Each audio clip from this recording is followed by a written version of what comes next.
El siguiente segmento tiene contenido o opinión.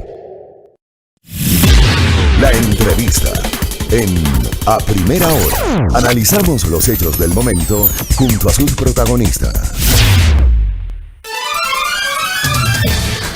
Muy bien, 7 de la mañana con 5 minutos, en A Primera Hora a través de la señal de Majestad Radio. Gracias por la generosa sintonía, por los saludos de nuestra audiencia, por discrepar con nuestra opinión, por también coincidir con opinión. Es parte de lo que decimos, parte de nuestra libertad de expresión que tratamos de manejar en este espacio de noticias.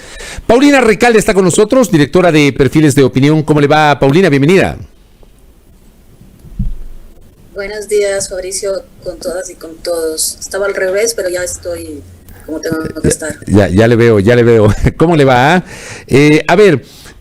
Quiero primero, antes de empezar a hablar de algunas cifras que tienen ustedes como perfiles de opinión, pedirle una valoración del primer mes de Guillermo Lasso que se cumplió hace pocos días, el 24 de junio. ¿En 30 días se puede evaluar a un mandatario? ¿Cómo lo lee usted, Paulina? Sí, efectivamente se puede evaluar, no solamente que tenemos como primera referencia el discurso de posesión, donde ya dejó algunas señales, sino que han sucedido algunas cosas a partir de entonces en estos 30 días de gestión. Yo diría que en términos políticos nos ha dado bastantes señales. En términos políticos, recordemos que quedó en evidencia este acuerdo que estaba gestándose con Partido Social Cristiano y con UNES y que fuese truncado por el presidente de la República. E inmediatamente el modo en el que se dio la articulación con Pachacuti, Izquierda Democrática, para la conformación del legislativo, y las propias declaraciones de un asambleísta, creo, que decía que la salida de varios asambleístas de otras tiendas políticas para alimentar el bloque de gobierno era algo que estaba previsto. Acá hay una señal política de cómo se va a operar en el legislativo, de cómo se va a operar para la obtención de votos. Un modo no precisamente muy transparente, vamos a decir así, o con acuerdos no necesariamente sobre la mesa. Esta es una señal y esto es sin duda es una necesidad del gobierno porque llegó con un bloque muy pequeño, pero da cuenta de que va a haber una operación política que no es precisamente una muy innovadora, o que no habla de una política de encuentro, sino una de operaciones de esta naturaleza. En segundo lugar, me parece que es evidente la articulación internacional, regional, y que como estas articulaciones nos dan señales de cómo podría operar la política doméstica. Me refiero, por ejemplo, a que haya expresado una solidaridad con el presidente de Colombia en un momento de muy alta movilización, pero sobre todo de muy alta represión. Esta solidaridad con el gobierno colombiano y además el discurso que tuvo el presidente Lasso junto a Fuerzas Armadas para referirse nuevamente a fuerzas insurgentes. Fuerzas Armadas se refería sobre todo a los sucesos de octubre, nos dan otra señal de cuáles van a ser las articulaciones y las lecturas de los actores movilizados.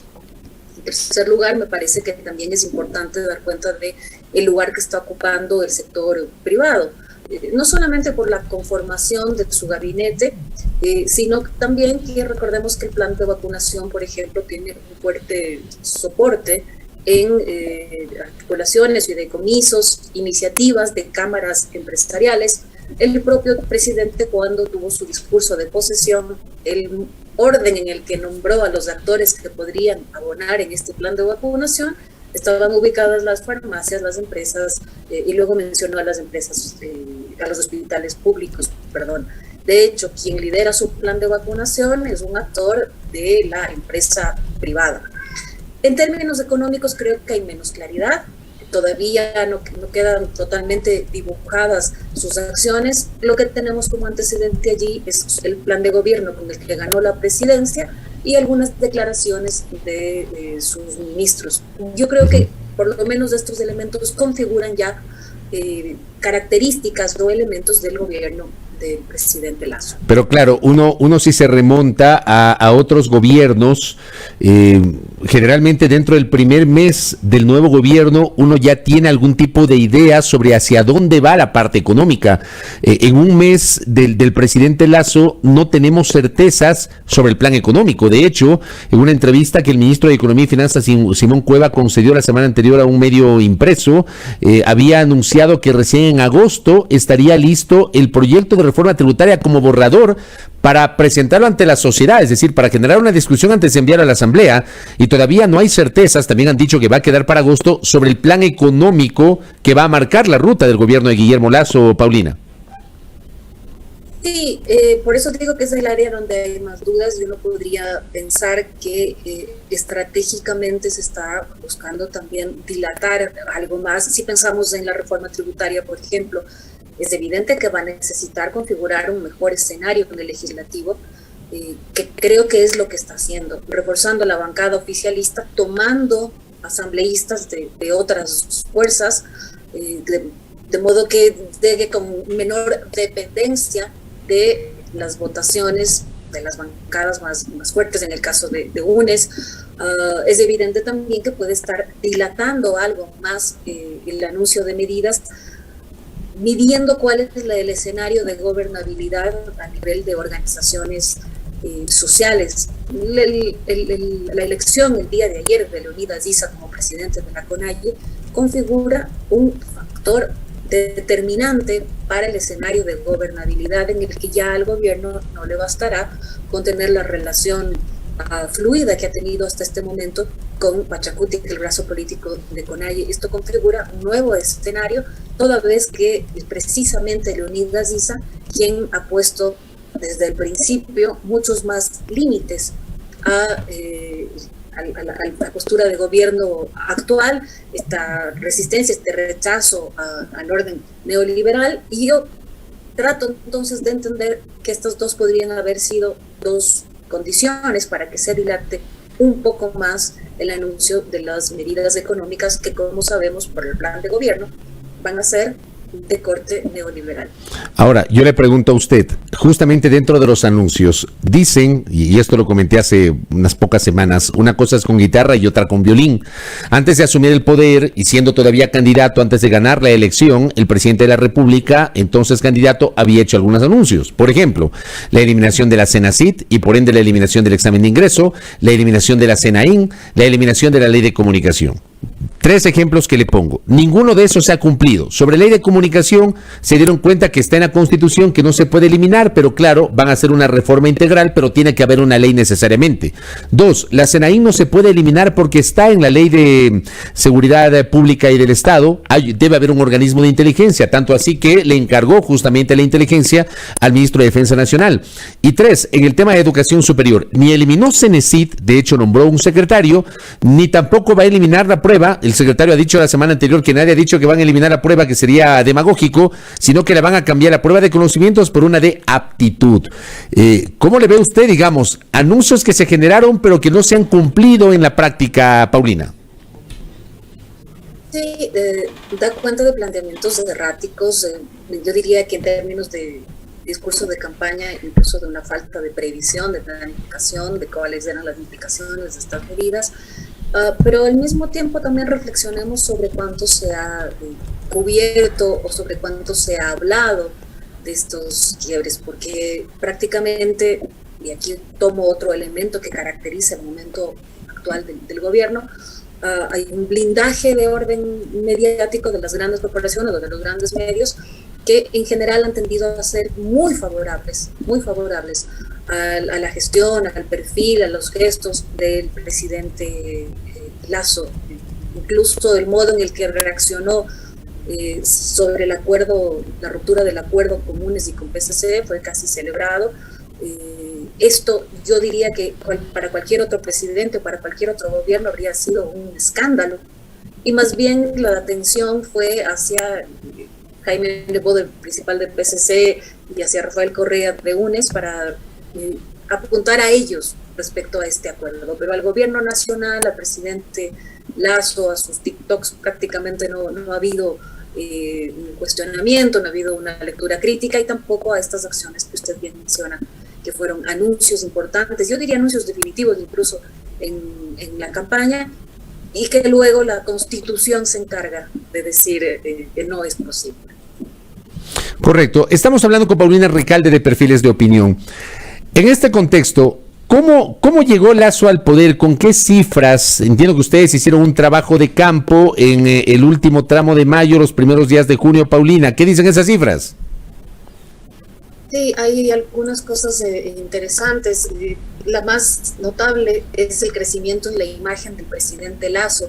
Nosotros veníamos midiendo su imagen como candidato desde noviembre del año pasado, cuando tenía cifras de imagen de 37% positivas, 39%, a marzo 43%, a abril, es decir, antes de las elecciones, había crecido al 46%, y una vez posesionado, la medición del 29 de mayo en Quito, Guayaquil, nos da cifras de 81% de imagen positiva en las ciudades de Quito y Guayaquil.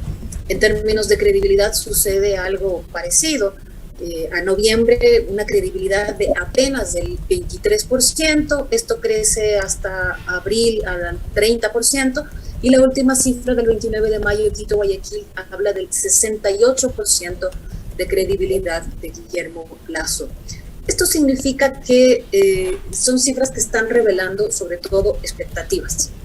¿Por qué digo esto? Porque el estado de ánimo en general, uno que venía muy disminuido, históricamente disminuido en el país, ha tenido este mismo comportamiento. Fuertes crecidas en relación a la orientación del país, en relación a qué va a pasar con la situación política, qué va a pasar con la situación económica. Un salto muy importante el que hemos visto, porque, por ejemplo, hasta abril solamente el 3% decía que el país va por el camino correcto. Y en nuestra última medición esta cifra es del 54%.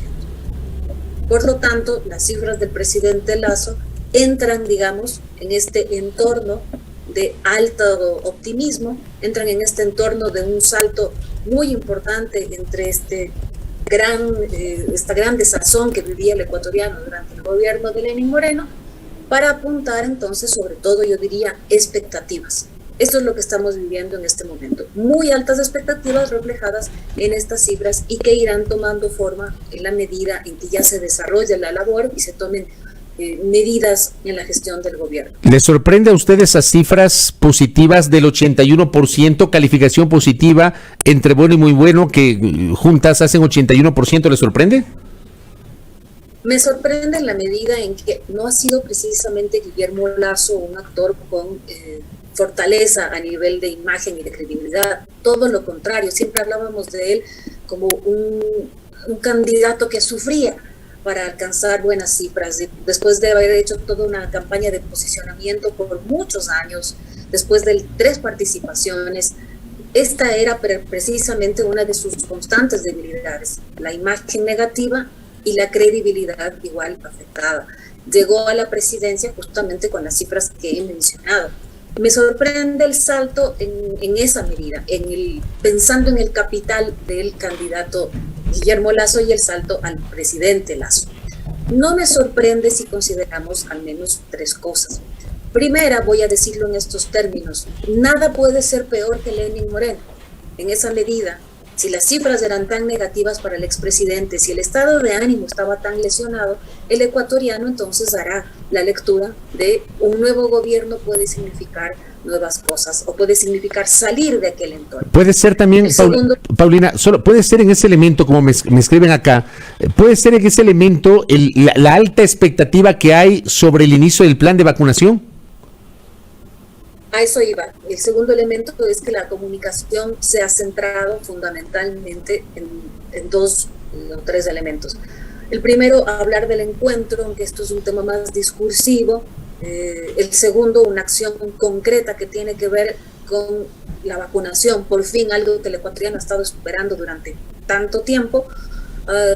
3, se habla, por ejemplo, del combate a la desnutrición infantil, aunque es una medida que tiene que ser analizada porque se habla de vasos de leche, pero son acciones concretas frente a preocupaciones. Y el tercer elemento es que yo diría, para simplificar, incluso sus opositores han querido darle gobernabilidad. Quiero decir que si el propio expresidente Correa, si el propio UNES ha querido iniciar la gestión hablando de darle gobernabilidad, de decir que le desean suerte, bueno, esto configura también un colchón para el gobierno actual, toda vez que su oposición natural también cierra filas, digamos, alrededor de él, o quiso en algún momento darle gobernabilidad. Este acuerdo se ha roto y ahora es otro lenguaje y es otro el modo de relacionarse. Pero esto, más Pachacuti, por ejemplo, una fuerza a la que uno podría haber asumido como de oposición, no solamente por el ideario y la forma de pensar del brazo político de la CONAIE, sino porque estuvieron precisamente disputándole la posibilidad de pasar a la segunda vuelta y hablando de fraude. Si estas dos fuerzas, entonces, UNES y Pachacuti, la una intentó darle gobernabilidad y la otra efectivamente se ha aliado con él en el legislativo, bueno, en el imaginario de la población se posiciona entonces de mejor manera el presidente y el gobierno actual como un actor al que hay que apoyar. ¿Cómo está la imagen de la presidenta de la Asamblea Nacional y de la Asamblea Nacional, Paulina Recalde? Sí, en el caso de la nueva Asamblea Nacional, tenemos, primero hay que hablar del conocimiento, ¿no? A Guadalupe Llori la conoce el 65% en las ciudades de Quito y Guayaquil, mayor conocimiento en la ciudad de Quito es del 70% y el 61% en Guayaquil. Considerando esto, es decir, a quienes la conocen en estas dos ciudades, tenemos el 3% califica de muy buena su imagen y el 22% de buena. Es decir, hay una cuarta parte que tiene una imagen positiva de la presidenta de la Asamblea. Su credibilidad, el 37% no le cree y el 63% sí. Sobre la Asamblea en este momento no hemos hecho todavía una evaluación. Recordemos que también está cumpliendo apenas un mes en gestión y por lo tanto hay que esperar que la ciudadanía vea más actividad del legislativo para que califiquen la gestión de este órgano. Pero esa imagen de la presidenta de la Asamblea está dentro de lo previsto también. No necesariamente arranca con muy baja imagen. Pensemos en qué elementos pudieron haber coadyuvado para esta imagen. El historial de la dirigente tuvo que ver con, sobre todo, o se hizo más pública su imagen con los problemas que tuvo con el gobierno anterior, esta criminalización que hubo del gobierno anterior por actividades de la dirigente Guadalupe Llori, incluso ya una vez electa como presidenta de la Asamblea, el expresidente Correa se ha referido a ella como, abro comillas, como una mujer muy peligrosa. Estos elementos discursivos pueden haber incidido para que haya esta imagen negativa de la presidenta Llori para arrancar la gestión en la Asamblea. Y ya se irá también construyendo su imagen dentro del legislativo, pero como dirigente, los eventos alrededor de su dirigencia durante el gobierno del presidente Correa pudieron haber afectado la imagen de la presidenta actual. ¿Qué pasa con los alcaldes de Quito y Guayaquil, Paulina Recalde? Sí, en el caso del alcalde Yunda voy a mencionar que justamente la medición se hizo en el margen en el que estaba sucediendo la sesión para su aún no concretada destitución. Alcalde Yunda tiene el 31% de calificación positiva a su gestión y un 23% cree en él. Si vemos la evolución de su credibilidad, a noviembre de 2020 era el 50% que creía en el alcalde Yunda, esto desciende a marzo con el 41%, en abril 27% y en este momento es el 23%. En el caso de la alcaldesa Cintia Viteri en Guayaquil, 75% de imagen positiva. Respecto a la medición anterior, se mantiene en margen igual. Y en el caso de la credibilidad, 64% cree en ella. frente a la medición de abril. Allí hay un descenso, sí, porque era el 70%. Lo de Yunda esas cifras de Yunda pueden tener algún tipo de relación con los episodios que provocaron su remoción en el Consejo Metropolitano, Paulina. Sí, ya podemos hablar de eso porque recordemos que antes de que se realizara la sesión ya había sido muy publicitado y había sido muy cubierto por los medios la filtración de los chats, sobre todo de su hijo, y que incluso antes, durante las elecciones, ya esto había tenido cobertura. Lo que sucede es que quedó en suspenso, no solamente la cobertura, sino que quedó en suspenso la sesión. La sesión en el Consejo fue un elemento que estaba sucediendo en medio de la operación política de las elecciones presidenciales. Por lo tanto, ya hubo tiempo suficiente para que la ciudadanía se empape de que estaba sucediendo estas denuncias, estas filtraciones, y aunque la medición haya sucedido en el rango de tiempo en el que estaba gestándose la sesión, ya recoge las denuncias. Ahora la medición que haremos en este momento ya tendrá mayor incidencia, no solamente la sesión que ya sucedió, sino el tratamiento que se ha hecho a partir del Tribunal Contencioso Electoral para que esta destitución no tome completamente forma. De ese porcentaje, digo, políticamente y de su experiencia, ¿se puede volver o no? Bueno, podría no tener un repunte como para ubicarse con las cifras con las que arrancó, pero puede haber una recomposición. El tema es, después de la destitución, cuánta legitimidad le puede restar para generar gobernabilidad para sus acciones. Por ejemplo, cómo podría ser su relación con el Consejo, cómo podría ser su relación con su vicealcalde. Yo creo que esa es la preocupación mayor que debería tener Quito, toda vez que hay un vacío en este sentido. Más allá de que se mantenga todavía en funciones, estamos viviendo un vacío en una autoridad fundamental para el desarrollo de la ciudad. Correcto. Y lo último, Consejo Nacional Electoral, que también tienen ustedes en la última medición, Paulina. Sí, es otro organismo que tuvo un salto importante en su imagen.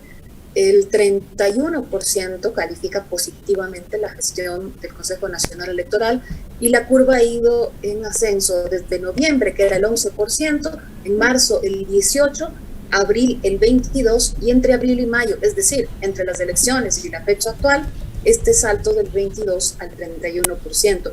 Y es de esperar que esta imagen crezca toda vez que el órgano electoral está siendo el gran aliado del gobierno nacional para el plan de vacunación, y esto le otorga un blindaje, un colchón, vamos a decir así, de salir de los temas electorales que siempre son más complejos o más reñidos, para hacer la cara, al menos en lo logístico, de este plan de vacunación que tiene tan alta expectativa en el país. Correcto. Paulina Recalde, gracias por el tiempo y como siempre comprometerle para que próximamente sigamos conversando y sigamos hablando de la política y evaluando lo que está pasando con las autoridades. Muy gentil, Paulina. Gracias, Fabricio, con mucho gusto. Por cierto, ¿está feliz o no por la Copa que ganó Liga el fin de semana? Estoy feliz por la Copa y estoy feliz por la clasificación a cuartos de la selección, aunque no es precisamente el equipo que más nos haya gustado en la Copa América. Haber ganado ni un solo partido, pero bueno, ya estamos en cuartos y hay que disfrutar. Ya, algo es algo, ¿no? Paulina, un abrazo, gracias. Le pregunto a Paulina porque ella es hincha de Liga de Quito, ¿no? Pero hincha mal de Liga de Quito y además le gusta mucho el fútbol. Gracias a Paulina Recalde que nos ha acompañado justamente en el curso de la jornada del día de hoy. Son las cifras de perfiles de opinión para justamente el análisis y el debate público. Saludo a esta hora a Santo Domingo de los Áchilas. Ya estamos enlazados con nuestro canal Majestad Televisión allá en esa jurisdicción, en la querida provincia Sáchila, enlazados con nuestro espacio de noticias a primera hora por la señal de Majestad Radio y ahora de Majestad Televisión.